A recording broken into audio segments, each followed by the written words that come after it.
The story kicks off in France at a wedding. During the reception, the bride gives a toast to her father. Vincent Brazil, disguised as a waiter, serves drinks to the bride and her family. In the process, he spills a drink on the bride's father and offers to help clean up. However, Vincent secretly slits the father's throat and escapes before the guards notice something is wrong. Although the guards pursue him, Vincent manages to kill them and make a clean getaway. Meanwhile, Roland Flint is caring for his ill wife. After the assassination, Vincent goes to his apartment in France, drops off his weapons, and tends to his pet turtle. The chief of Interpol, under public scrutiny, meets with agents Godfrey and Shell. He warns them to handle some loose ends involving Roland Flint, or he will turn them in for their corrupt activities. The chief leaves in anger, and Godfrey and Shell come up with a plan to lure Flint out.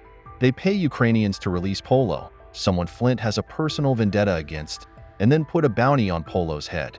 In Ukraine, while Flint is chopping firewood, his wife's nurse tells him a stranger has come to town.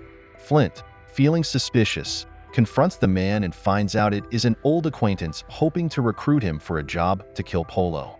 Flint refuses and warns his old friend to leave and never seek him out again.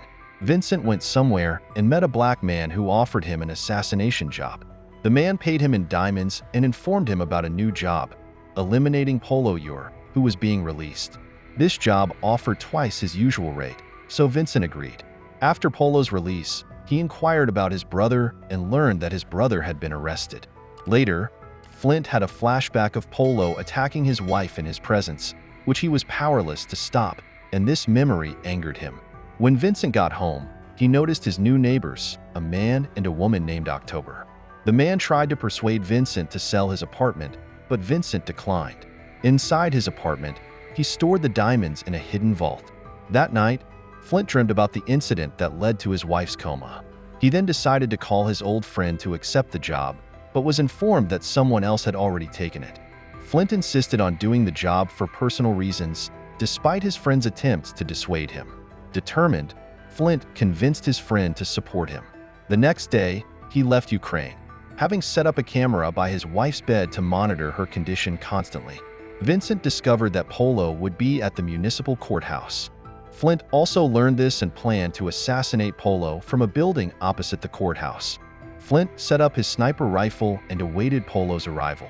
When Flint had a clear shot at Polo, Vincent drove a van that blocked the bullet and caused Flint's arrow, meant to kill Polo, to miss and hit Polo's brother, Dante, instead. As chaos ensued, Flint attempted to kill Polo up close, but Godfrey, who was in the car, shot Flint in the arm. Before they could further engage with Flint, the courthouse security started shooting at their car, forcing them to flee. Flint then used the confusion to escape, evading guards who pursued him. Polo later learned that his brother's killer was a toxin expert. Angered, Polo gathered his men and vowed to hunt down the culprit, suspecting something was wrong ever since his brother's release. Flint, receiving medical treatment, refused to leave the country despite knowing it was a setup, and asked his friend to gather information on Polo's cousin. Meanwhile, Vincent was disturbed by his neighbor beating October while practicing his violin. Vincent intervened, initially just telling the man to stop, but eventually had to beat him, making the man leave.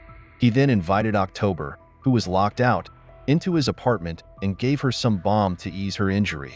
At that moment, he got a call saying that, even though someone with a personal grudge against Polo had stopped him from finishing the job, it was still available. They also gave him Flint's possible location. As he prepared to go, he tried to send October away, but she pleaded, saying she had no place to stay. He reluctantly allowed her to stay but instructed her to leave by morning. At Polo's cousin's warehouse, Flint knocked out the guards. While searching the place, he was ambushed by Vincent, who told him to stop pursuing Polo. Flint clarified that his motives were personal, not about the money, but Vincent disagreed as it could cause financial loss. They fought until neither could win, and eventually decided to join forces to kill Polo. Later, they confronted a man who sold weapons to Polo. Flint threatened him with a laser-sighted gun to get Polo's location. After the man revealed the information, Vincent killed him, which angered Flint. Flint had intended to use the man as bait to lure Polo out. Vincent apologized, saying he didn't know and that Flint should communicate better next time. Polo later saw Vincent's picture and ordered his men to spread it throughout the city, wanting Vincent found.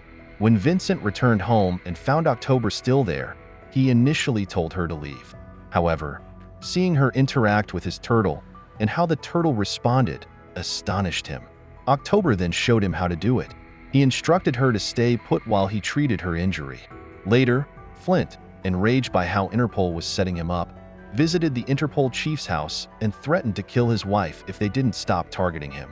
The following day, the chief, furious with Godfrey and Shell, demanded Flint be captured within 48 hours. Godfrey and Shell then shared their plan with Polo, who went to Nandon's place to coerce him into revealing who was behind his bounty. However, Bandian called his men, including Godfrey and Shell, who shared their plan to capture Flint with Polo and promised him immunity. Polo agreed, on the condition that he be given the person who killed his brother, but Bandian refused unless he was paid the right amount. Polo's men later captured Flint's old friend. During the interrogation, he refused to disclose his identity. Meanwhile, Bandian informed Vincent to lure Flint to a certain location by promising double the payment. Vincent initially resisted, but eventually agreed to bring Flint to City Hall the next day. Later, Vincent met Flint and asked why he was so determined to kill Polo. Flint explained his reasons, and Vincent then told him about Polo's scheduled visit to City Hall. They planned to meet there the next day. At home that night, Vincent and October discussed their lives and futures. Vincent's neighbor, Benny, informed Polo about Vincent's whereabouts. The next day, Flint arrived at City Hall, ready to kill Polo. He saw Vincent, who signaled approval. However, just as Flint was about to shoot Polo, he was ambushed by Interpol agents, leading to a struggle. Godfrey stunned Flint with a taser, then captured him. A worker who saw them questioned what was happening, but Shell showed her his ID and told her to return to her office. As they took Flint away, he exchanged glances with Vincent. They ran into Polo, who mocked Flint. Later, Vincent visited Nandon to collect his payment but declined the next job, saying he needed a break.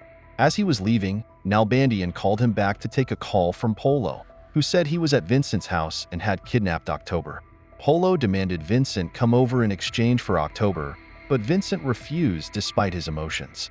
After hanging up, Vincent told Nalbandian it was over between them. At a warehouse, Godfrey, Shell, and other agents interrogated Flint about the money, but Flint insisted he didn't know where it was. They didn't believe him. When Vincent returned to his apartment, he found it trashed by Polo and saw October's mutilated, lifeless body on the bed, which made him emotional and sad. He went to Nalbandian's place to ask where Flint was being held. Nalbandian was hesitant, but reconsidered when Vincent offered diamonds.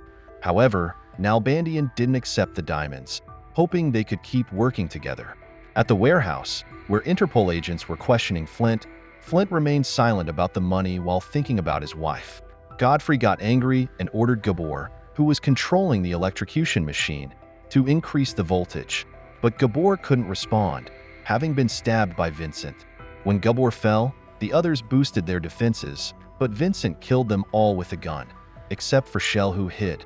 Shell, realizing the danger, attempted to use the tied-up Flint as a hostage. However, Flint managed to strangle him with the chains he was tied with. Flint and Vincent then reconciled and left the warehouse. Polo and the Interpol chief were worried about the whereabouts of Godfrey and Shell, who had vanished while handling Flint. Meanwhile, Flint, after escaping with Vincent, called his wife's nurse, but their call was cut short, making Flint sense something was wrong. The nurse had been killed by Polo. The next day, Flint and Vincent reached the hospital where Flint's wife was. As they planned to deal with the guards, Polo called Flint and threatened to harm his wife if they didn't surrender within 15 minutes. They surrendered and were disarmed before being brought to Polo. At this point, Vincent offered Polo diamonds for his freedom, causing tension between him and Flint. During their argument, Flint used a remote to direct an outside gun to eliminate Polo's men, while Vincent grabbed a rifle to take out the last guard, leaving Polo. Flint then took a knife from the table to stab Polo. Polo resisted and was about to strike Flint when Vincent intervened, leaving Polo for Flint to finish off. Flint forced Polo to beg his wife before killing him. Flint then wept and apologized to his wife. Afterward, Vincent pursued Benny, his neighbor, while Flint sought out the Interpol chief, and they ended up killing both of them. Later, a doctor informed Flint about a possible treatment that might heal his wife. The doctor mentioned that the procedure was costly, but Flint reassured him that money was not an issue and urged him to begin the treatment right away. In a church, Vincent lit some candles for October, reflecting on their previous conversation where she expressed her wish for someone she trusted to light candles for her after she passed away. Don't forget to subscribe and turn on the notification bell if you want to watch more videos like this. Thank you for watching, and see you again soon. Take care.